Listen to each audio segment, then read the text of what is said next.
Hello and welcome. My name is Jess and you're listening to Legaltini, a dynamic, hopefully insightful, and somewhat entertaining podcast documenting my experience getting into law school and following my story in the years to come. I hope to give insight for those considering careers in law, currently battling imposter syndrome like me, or those who love someone in law school and want to know what on earth they are going through. I'm very excited about this adventure and I'm so glad to have you join me. Grab your Legaltini and let's take a sip.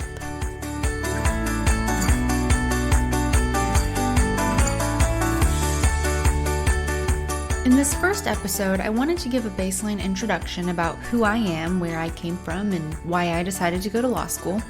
I'll also give you some tips about where to start the process and how to know if law school is for you. There's a great book that I read that really helped me make that tough decision, and I'll talk about that a little bit later in the podcast.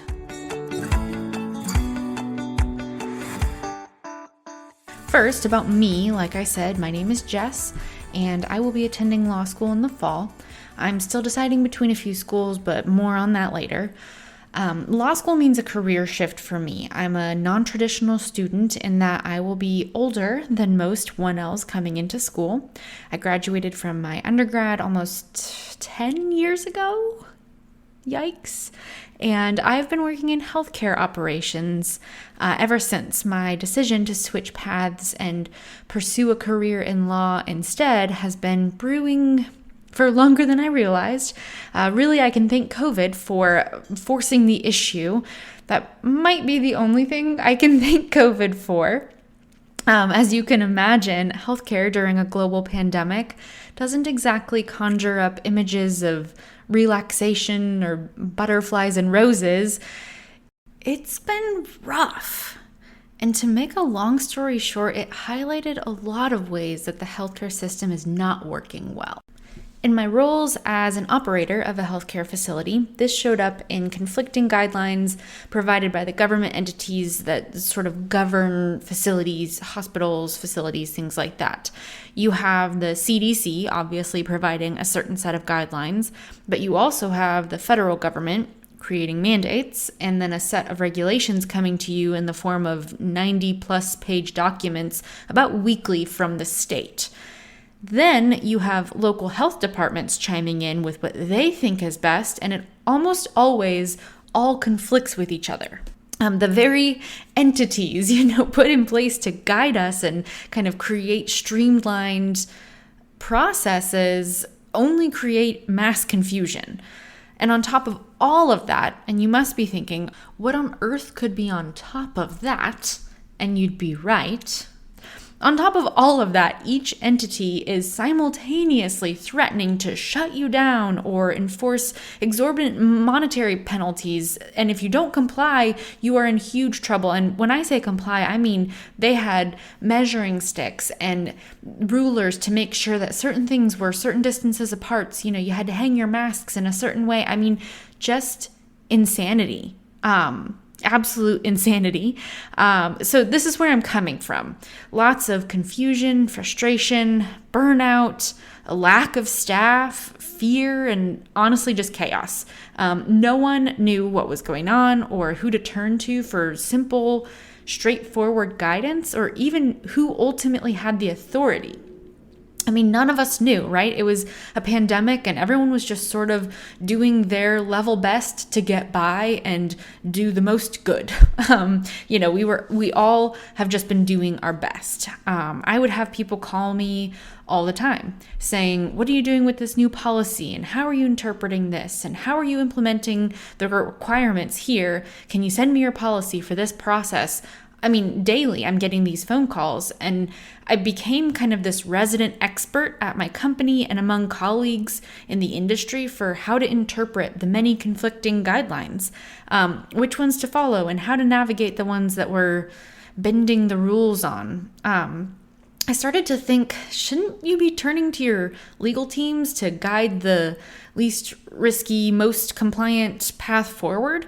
Your legal advisors should be able to guide your policy implementation to, without more risk than is necessary, follow these policies while not spending an arm and a leg and not driving staff away and while keeping the patient at the center of what we're doing.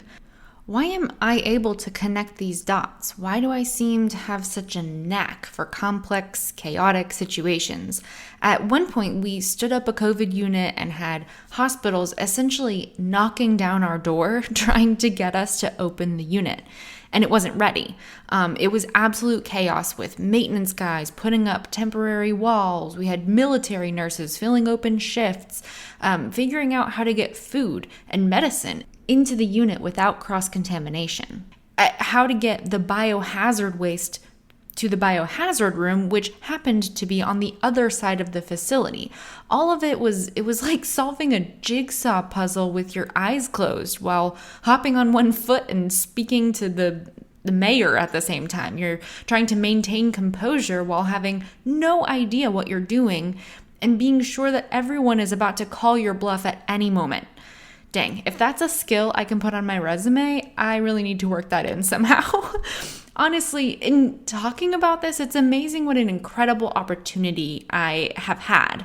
Maybe I can thank COVID for more than just pushing me towards law school. It also pushed me professionally in a way I could have never been prepared for. I'm grateful for that, and also the relationships I built along the way. They say that when you go through a trauma with someone, it bonds you. And wow, that team we had there during the heat of the pandemic was extremely strong. Those bonds are ones you can trust. And I think that those relationships that you build in those times of trial, they tend to withstand a lot. And I certainly learned a lot, and I feel like I grew a lot as a professional during this time. Again, in a way that I kind of hadn't anticipated. I think that we all expected the pandemic to really shake the healthcare industry, and kind of weed out people that weren't there for the right reasons, or that, didn't really have their heart in it. And it certainly did that. But I think I can also thank those experiences for some of the tenacity and I guess some of the drive that I learned was within me. So I suppose I can thank COVID for a little bit more than just going to law school. Anyways, let's get back to law school. Speaking of which, in all the chaos, it became clear to me that I'm not smarter or better at my job. It's really just a willingness to get neck deep in all the documents and have them laid out all over my conference room table and desk and evaluate multiple scenarios from multiple perspectives. I think that I'm wired in a way that considering multiple perspectives simultaneously comes pretty naturally to me, and I'm able to follow kind of that initial thread of the question through to the end, even with lots of sticky details being added on and confusing that question. My binder that I created of regulations, guidances, letters from, the government, all the rules, it's highlighted, cross-referenced, sticky tabbed, sticky noted, color-coded, etc., you name it. I'm not smarter or more brilliant. I'm just willing to do the messy work to find logic-based solutions, instead of throwing up my hands and kind of, giving up. That realization that I'm good at this, the sticky, you could argue both sides, there isn't really a black and white answer thing. I'm good at that. And that is what ultimately pushed me over the edge and had me registering for the LSAT at the ripe age of 29 years old. So obviously it didn't start there. We'll take it a quick step further back for some context. Most 5-year-olds at some point, 5 to 8 maybe, at some point are told by someone that they should grow up to be a lawyer because they just love to argue. It's like a family joke in most families. Like this large number of defiant children, I too was told I should be a lawyer one day. I really hated the phrase "because I said so," because it just doesn't answer the question. As long as I understood why I couldn't do this or why we were going there, and that reason withstood my battering of follow-up questions, I was pretty compliant most of the time, although my parents might disagree with that sentiment. My point is, many kids are defiant for the purpose of being defiant and using their new favorite word, no. I was defiant because if I didn't have the information to understand, I felt it would be an injustice to accept an answer as law. I needed to I needed to explore every option and exhaust all the avenues before accepting my fate.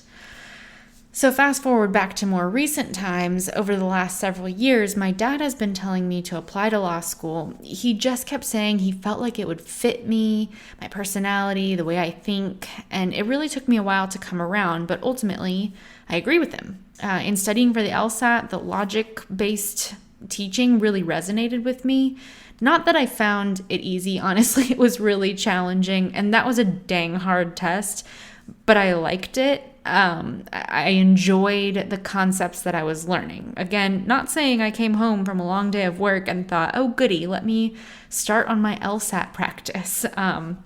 It was hard to do and really hard to prioritize, but the concepts and the reasoning were really fascinating to me. As I prepared for the LSAT and started to really wonder if law school would be worth spending my evenings and weekends preparing for this impossible test, I read the book Law School Confidential by Robert H. Miller. Now, full disclosure, since then I have read multiple law school books, and honestly, this didn't end up being my overall favorite. And I'll share those reasons shortly, but it was really instrumental in figuring out, sort of at the cusp of everything, if I was sure I wanted to pursue this avenue at all. It does a really great job of asking pointed questions and forcing you to really think about them. It makes you consider, is this really what I want? Is someone else expecting this of me? Why am I on this path right now? It really corners you into answering the question, is this what I want to do? Am I sure I understand what I'm taking on? Because it's not going to be easy or a walk in the park.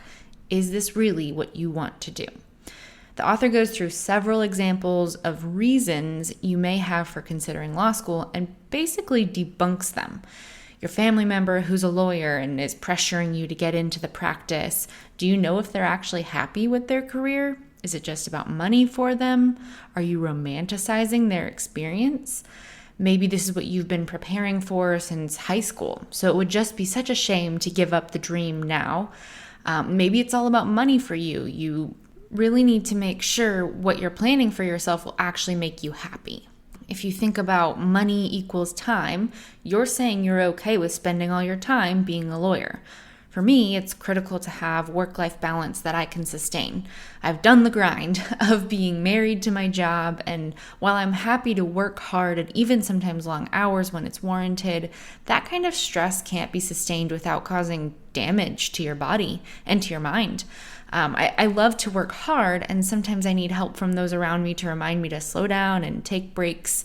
Mental health is such a big player when it comes to well-rounded success in law school and in life, which I could talk for days about, so add that to the list of future podcasts. Anyways, this book, Law School Confidential, starts out by highlighting how important it is to commit to being at law school. Commit. The author says if you can't commit completely, don't even think about it. If you're not very sure why you're going to law school, then you will really struggle to stay committed and focused. If you read nothing else at all before you get into law school or go to law school, I would recommend chapter 1 of this book. The chapter is titled, Thinking About Law School? Think Again. The author basically spends the whole chapter trying to talk you out of going. He talks a lot about all the common reasons for going to law school and why they are really not valid reasons. Gives very blunt truths about the reading load, the coursework required. According to this book, the typical law student will read more than 3,000 pages of case law, outlines, hornbooks during one semester. So if it's a 15-week semester and we estimate 105 days for 15 weeks, that means 30 pages per day if you read every day and take 0 days off. So if you read at a rate of about 10 pages per hour, that's 3 hours of reading every day with no days off. I'm talking no holidays, no weekends, no sick days, no excuses. That's a lot of reading. And if you're still in after that and your why still stands up, I think you've got it figured out and you should feel pretty confident about your upcoming adventure. If you're still struggling, I'd encourage you to take some time to reflect before taking any other steps forward.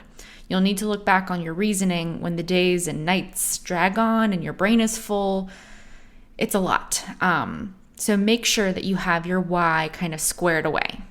It's good to even write it down so that you can reference it later or put it somewhere where you see it a lot on your bathroom mirror, something like that where you can kind of be reminded and remotivated. The next chapter talks about the LSAT and how to best prepare. It goes on to the application process, mistakes to avoid, your first year, kind of in a nutshell, an outline of the common classes and what you'll learn. It's a good guidebook to tell you what's coming up so you're prepared and not blindsided by what's on the journey next. I definitely recommend this book to give a sort of pathway to the murky future that you feel when you're first starting the process. Later chapters talk about what to expect in class, interviewing for law journals and internships, how to make the most of your time. It goes into years 2 and 3, etc., etc. You get it. It's a good guide to help make things less surprising along the way, which it absolutely does. The whole slogan of the book is, "I wish I knew then what I know now." And it really does give you a sense for what's coming. What I didn't totally love about the book is twofold. One, it felt very focused on a student who is 21, 22, 23, coming right out of undergrad, which is great for those students, but didn't exactly fit my needs or my life situation. And two, it felt somewhat old school or antiquated in the stories and the context that it was presented in. So let me just run through both of those things. So very focused on KJD students, which if you don't know what that stands for, it's kindergarten to JD, meaning they are someone who has been in school continuously from kindergarten through law school with no breaks for work. It gave multiple perspectives of different types of students, but not much about the non-traditional route. The education it provided for how to manage time and how to not make politically charged contributions to class discussions, it seemed too rudimentary. I honestly felt that it didn't give these students enough credit. Surely most students have had enough in-class experience and internships to not be total novices when it comes to commonplace interactions. Again, perhaps it was crucial for some, but it just didn't hit for me. The non-traditional old lady in the back over here. It felt like a very traditional version of the pursuit of a law degree, a sort of way to do everything by the books. I'm sure there are way more traditional by the book students than non-traditional, and I'm several years away from that time in my life, so maybe I'm reading too much into that, in which case I accept that the fault is sort of misplaced. But still, it just didn't end up being the book that resonated the most with me. Maybe it works perfectly for you, so you should check it out. My second reason for sort of enjoying other books more than this one is that it seemed a little bit kind of generationally outdated. It was first published in 2000, and then a revised version came out in 2004. That's already just shy of 20 years old. With the way that technology has changed in that amount of time, you can imagine how different it was to apply to law schools, take notes in class, reach out to prospective employers, and more. It was day and night different. It didn't derail the book or anything. It was just a nuance that I couldn't really get past completely. The good certainly outweighed my personal critiques, and I did glean valuable information from the book. He had good recommendations for exam prep and lots of tips and tricks along the way. I'll be holding on to it for future reference, and maybe as I go through school, the later chapters will feel more impactful, and you'll just have to tag along and see. If you are interested in buying Law School Confidential, I've linked it in my shop on my website, which is legaltini.com. I'd love for you to check it out. All right, y'all, as we wrap up here, I wanted to just thank you for listening and tell you how thrilled I am to be in this seat documenting the ups and downs as I go. My hope is that this in some way helps you come to your own truth about your path forward and that you found something in here that resonated with you. Be sure to check out my Instagram account at Legaltini_podcast to stay in the loop on what's coming up and get some extra motivation and positivity in your feed. Next week, we will jump back into the studio with another episode of Legaltini, your very own sip of law school.